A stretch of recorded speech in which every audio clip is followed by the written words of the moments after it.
Member Azad Kashmir कानून साज assembly और जनरल सेक्रेटरी लाहौर गुलाम मोहिउद्दीन दीवान के घर जो कि लाहौर में वाक़या है, गुज़श्ता शब पंजाब पुलिस के कुछ नौजवान थे और उसके साथ ही साथ सिविल कपड़ों में भी कुछ नौजवान थे। उन्होंने गुलाम मोहिउद्दीन दीवान साहब के घर का दरवाज़ा पहले अच्छी तरह से तोड़ने की कोशिश की।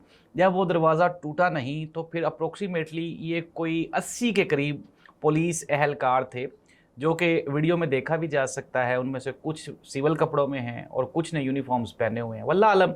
अब आप ये अंदाज़ा लगाएं, खबर मैं आपको बाद में देता हूँ, कि खुदा न ख्वास्ता आपके घर में अगर चोर आ जाए इस तरह से, तो आप तो उसमें फ़र्क ही नहीं महसूस कर सकते कि यार ये चोर हैं या फिर ये पंजाब पुलिस वाले हैं। खैर, खबर की तरफ आते हैं। गुलाम मोहिउद्दीन दीवान साहब जो हैं, आज़ाद कश्मीर में इलेक्शंस हो रहे हैं और इलेक्शंस में जालसाजी करने के लिए, बेईमानी करने के लिए, धांधली करने के लिए जो PMLN है वो और उसके साथ पाकिस्तान पीपल्स पार्टी, ये सारे के सारे गैर कानूनी हरबे इस्तेमाल कर रही है।